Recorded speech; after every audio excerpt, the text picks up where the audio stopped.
much straightforward to do that. So. Hi, Hey, Nicole. Senator Tarte. How are you? Could I speak to you for a second? You're welcome to. I'm Senator Tarte. Shake your hand. Good there. to see you again. Working polls last year. Oh yeah.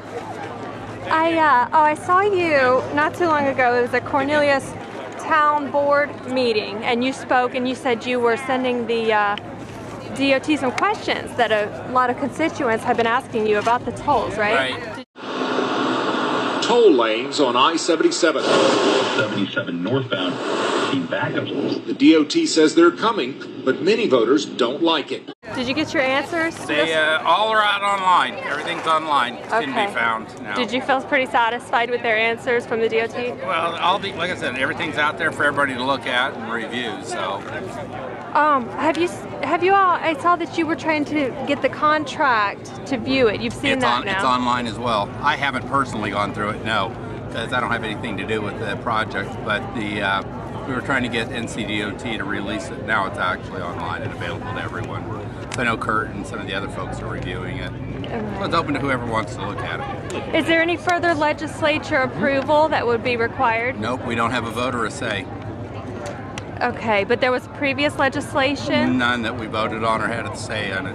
It's not come before the General Assembly, so it's not an issue we deal with. Okay, I thought there was a bill that at least allowed... Not on the I-77 tolling. There was one on, I think, before I was in on I-95 that was dealt with, but not one that we've dealt with. I've only been there 2 years, so. Now, what is the specific area that you represent? Could you go over? Yeah, I've got 3 northern towns, Cornelius, Davidson, and Huntersville. I've got Mountain Island Lake and Highland Creek in Charlotte, and then I've got a little bit of very south Charlotte, Valentine, most of Matthews, and all of Midhill. Okay, so your area would be very much impacted by the Hot Lanes plan. What's your personal stance on that? Well, I am out there and it's all online and public. So I should go to your website to see? Website, papers, it's something we've been dealing with for 5 years, so. And do you think we're getting a good deal with under this contract? Well, again, I haven't gone through the details of the contract because, again, we don't vote on it or deal with it, so. I was reading, this is public information in the papers, they said that municipalities are being given incentive money, several hundreds of millions of dollars. I don't think that's true, but the municipalities aren't being given money. Okay. Yeah, because there was something about they were giving municipalities money as part of this contract deal. I don't think that's true. The bribe money, like they said, if you build the toll roads, then there's going to be more money that comes into these local municipalities. Where did that money come from? The statute states that the bonus allocation for accepting the managed lane project comes from the top of the Highway Trust Fund. So it is allocated from the General Highway Trust Fund before the trust fund is then distributed in the statewide, regional, and division levels. What is the reason for that? To give us an incentive to build toll lanes. An incentive to build toll lanes? Incentive to allow for managed lanes to be constructed. Which leadership could suggest otherwise. Absolutely they could, but they didn't. Tom Tillis could suggest otherwise? A majority of the legislature could suggest otherwise, but an overwhelming majority in each house, Democrat and Republican, chose this method. Not to my knowledge, and to my knowledge, that would not be the case. Okay. So if that was the case, that they, let's see, it was like $150, $200 million to municipalities? Nope, not true. Have you read about the... At least it is my understanding. It's not going to the towns. Yeah, I know, because they said under the contract, the state is spending how much for the 77 Hot Lanes plan? I do not know the specific number. So, and I don't, and to be quoted, I'd have to look it up. But again, it's all public information, so all that all the prices, all of that is out there online for everybody to look at. Now, have you been supportive or? Like I said, my position on the toll lanes is public and in writing, so it's in the papers and everywhere else. Okay. It's been pretty consistent for the last 5 years. And that is just trying to get more information? No, it's more than more information, but again, it's something we're not dealing with at the legislature, so. If it comes to us, I've taken a position on what would happen if we ever vote on tolls, but I haven't yet. I haven't been asked yet. How would you vote? Again, I'm going to tell you, it's all online. It's all in writing in the papers. So it's all out there, and I've been consistent. Okay. You seem like you're just a little hesitant to... No, just not hesitant at all. So, but again, we're dealing with an issue. Nicole. No, the thing is, Nicole, we've been dealing with this, and we don't have a say in it at this point. So, I mean, we're sort of talking hypotheticals, and you know, pick any subject that. And I know it's important to everyone. The tolling issue is a big deal, without a doubt. But it's sort of like, it's like if you win the lottery, what would you spend your money on? Type question right now, at least for us, because we don't have a say in it. Well, some money is going to this project, the 77 Hot Lanes plan, from the Highway Trust Fund, like maybe somewhere between $60 to $100 million. Well, of course there's Highway Trust money because it's the interstate. So yeah, there are monies. The exact amount, I mean, NCDOT could answer, you know, directly, like Warren Cooksey or one of the folks would know the exact amount it comes from, because there's multiple sources that'll fund this. The largest chunk, as I understand, is the equity money from the P3 vendor. So they're required to put up the majority of the money for the project. And it's a $660 million project totally? You know, it moves, so I'm not, you know, I don't want to be quoted because I'll be wrong. Okay. But what the number exactly is, or will end up being.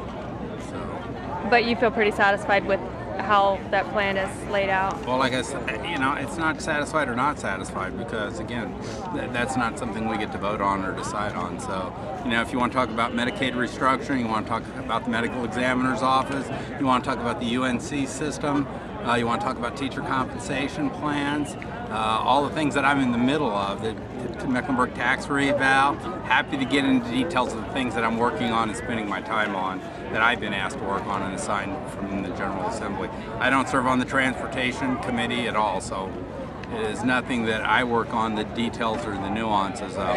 And tolling, as I understand, is, again, it's not part of what we're dealing with in the General Assembly. It doesn't come, that project and others like it aren't coming before us anytime soon. Well, did the budget have to approve the money to go toward that project? No.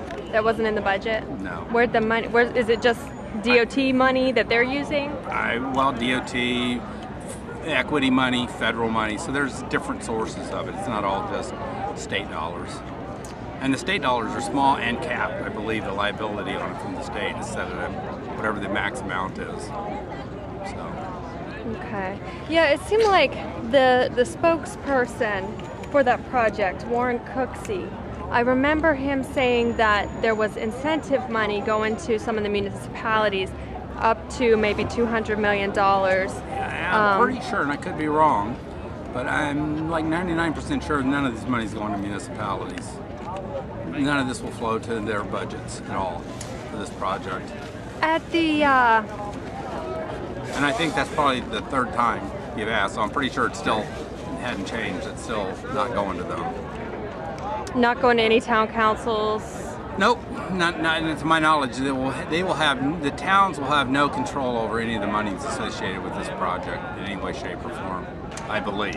What was the one exit in, maybe it was Cornelius? That they were going to build a new exit, 30's more so, or it's up that direction. Maybe it's 27? 27 would be the Westmoreland, but that's not in the plan for this. You're not familiar with the new Hot Lanes plan exit? There is not a new Hot Lanes plan that's going in there, to my knowledge. The new exit But that's part of the Hot Lanes plan? There's not one that's part of the Hot Lanes plan, to my knowledge. Pretty sure it's a totally separate project. I see what you're saying, that that's a separate project, but they're using some of the funding from plan? As I know right now, there is no funding in that plan for that exit or interchange. Okay.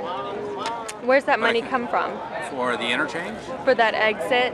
I don't know yet. I don't think it's funded yet. So I don't think there is funding. What's that development called? You're talking about the old Augusta Lee property. That's the one. Yeah, there's no funding for that interchange yet, to my knowledge.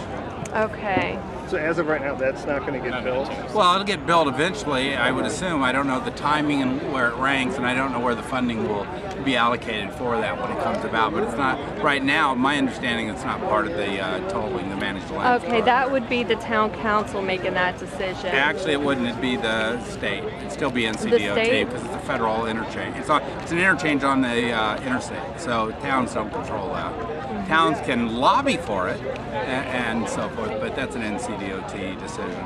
Okay, yeah. And yeah, through that prioritization process. The one article they were saying that the local mayor, I think it was, had looked at that. Well, I looked at it. I was the mayor when we approved that project. Yeah, absolutely. They want the interchange in so that development will take off, but there's not funding for it currently. But ACN executives needed one thing to develop Augusta Lee, a new exit ramp off I-77. With an exit, insiders say their land more than doubles in value and they stand to make millions. There are already exits 25 and 28, but Augusta Lee needs a new exit 27. But to the DOT, it just wasn't a priority. So who would pay for it? Well, here's the thing. The toll lanes come with all new bonus funding. Taxpayer money which could pay for exit 27 and then some. It's roughly in the area of $150 to $160 million. Charlotte transportation planner Bob Cook says the state's never offered that kind of money before. The bonus allocation is new money coming into the region related to to a toll lane project. So if you take the toll lane, you get the bonus money. You get an incentive. That's correct. A little sweetener. House Speaker Tom Tillis supported the law with the bonus fund tied to the toll lanes. The governor signed that bill last year on June 26. On June 27th, the very next day, a group of ACN executives and their wives donated $26,000 to Tom Tillis's Senate campaign. So you've never taken any stance, Not legislative-wise, or? No, but I am definitely supportive of exit 27 going in at some point, because that'll allow that corporate campus to be developed, and it's 104 acres, so it's a huge job creator. And the folks that want to develop that, it's not going to develop without access to that property. So, and it's I believe it's zoned now for a corporate campus type, like a mini small Valentine environment, which would be huge for that area if it goes in. Yeah, if they had an exit, I mean, that would make all the difference. Yeah, it would make it, and it absolutely would not make any sense to limit that to the tolls only. That would not be a good thing at all. I think, I spoke to Mr. Puckett a little bit ago, and he was saying that it's basically the state level that's going to be over this the rest of the way. It will be. It'll be NCDOT. Just the DOT. And so it's a governor's office. Yeah, it's really out of the control of the people. It's out of control. I gotta believe the executive branch is the people, just like everyone else in NCDOT. So, I mean, they are elected people and appointed people. So they don't have lifetime jobs there that run NCDOT or any of the departments. They're appointments of the governor. Right, appointments, though, I mean, they're not subject to the election of the people. I'm just wondering, has there ever been the opportunity for citizens to have a voice? Sure, the board of the NCDOT is all citizens that serve. Those are, as I believe, and I'm not exactly, most of those are just private citizens that serve on the NCDOT board. So. And they're appointed by the governor, all of them are? Some of them. I don't think all of them are. I don't think they're hired. I don't think they're paid. I think they're all volunteer positions, but I don't know that for a fact. You'd have to check. Are they paid? Yes. All of them? Probably, yeah. I don't know. See, again, not my area of expertise, so we're getting some say maybe they are, maybe they're not. I don't know. It'd be easy enough to find out, though. The contract was signed by the NCDOT, right? I don't know whose actual signature goes on the contract, and the contract is done. The technical component of the contract is what I believe has been signed to date. The financial has not. Mm-hmm. So when's that going to be signed? It should be signed anytime soon.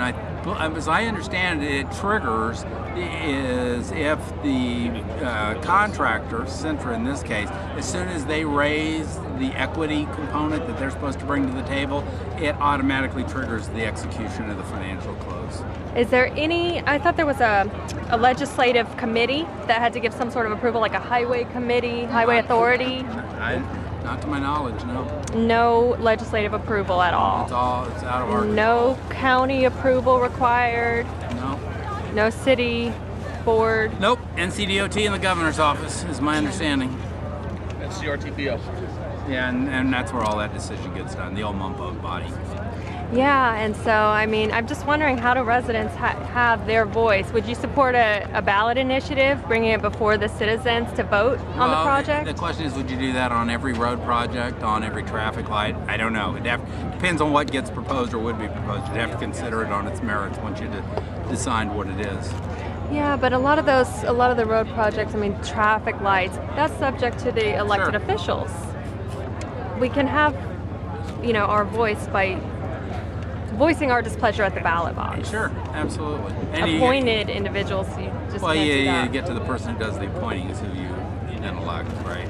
Even the CRTPO are all appointments from the elected officials. They don't get there by just signing up and saying, I want to do this. Somebody in an elected position had to review, and multiple people that go through that process.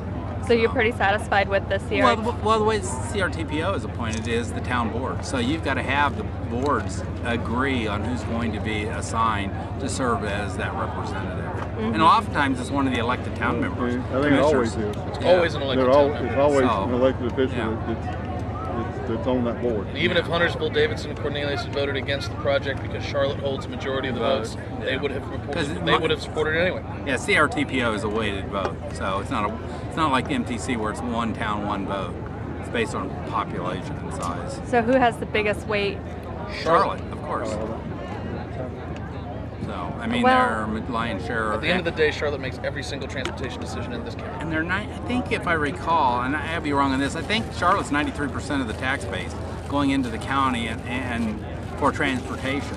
So it's kind of interesting. They have like 60% of the vote, but they contribute 93% of the tax dollars, which is kind of interesting.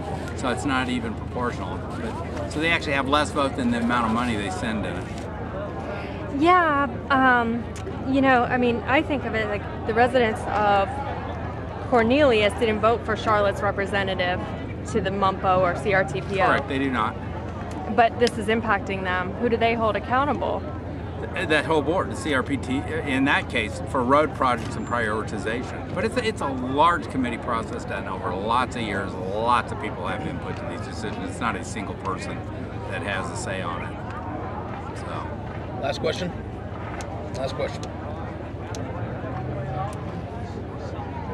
Yes, I'm supporting Jim Puckett for our district commissioner. Good question. Where do residents have any impact on this plan? Well, what now?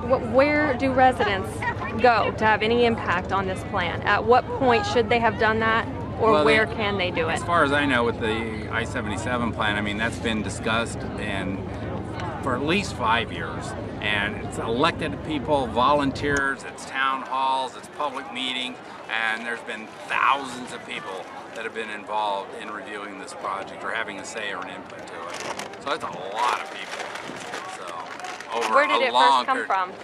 I don't, first come from 1990 was a report published by NCDOT saying that 77 needed to be widened from I-40 to the South Carolina state line. So the study of widening 77 beyond the current lane structure goes back into the 1980s. So it's been a long time being looked at. Mm-hmm. All right. Thanks, Nicole. Appreciate it. Thanks, Larry. You're welcome, Nicole. See you guys. Thanks so much for your time. You bet, Nicole. I'm going to look on your website and see what your stance is. Go look on the papers. It's everywhere. I've been talking about it forever. It's on my Facebook page. It's on all the papers. It's everywhere. Yeah. There's nothing magic. Everybody knows. So you've given your personal opinion how you're going to feel on that road? Sure, and I've even talked about it on the other side, doing future roads and things. if it comes to us, what I would do. What's a hot lanes plan, similar plan? Yeah, even if this project or like projects ever came to me for a vote, what I would do. Okay. Now, if they change, obviously you'd consider it on their merits, but it's out there. It was Warren Cooksey who recently brought up the incentive money coming from the Highway Trust Fund. Okay. And that was something that I think nobody really knew about. Yeah, Warren, if anybody knows it, Warren should, so. Just seems weird that there's no budget approval for that money. Budget's rolled into one big old vote. Yeah, I don't know where that comes from, Nicole. I don't, on the toll stuff. Nobody does. Yeah. Well, again, Warren and NCDOT should be able to tell you where it comes from. Okay. They have to be. It just doesn't appear by magic. Senator Rabin, Senator Harrington on the Senate side. Yeah, that's Representative Brawley, Representative. Who's the other trans chair? I'm thinking of a probes. Eiler, Representative. The people who are the Corbett, chairs of the transportation. And the transportation chairs at the House will be able to tell you how the House budget is. Okay, so they had to give some approval. They were votes probably taken at the transportation appropriation level on that budget. I doubt they're at a project-specific level. They're not. They're voting for the whole budget. They're just voting the overall transportation dollars. To give the money to NCDOT for them to delegate allocate funding. based on their priorities and stuff. This would be my guess. That's right. Same thing like the education budget. We give a pile of money to the UNC system, but we don't tell them which classes they can do, which campuses get how much. You allocate it to the university system. There's line item spending. And then there's individual things like capital expenditures and stuff at the university level that you give, but that's a very unique part of the budget.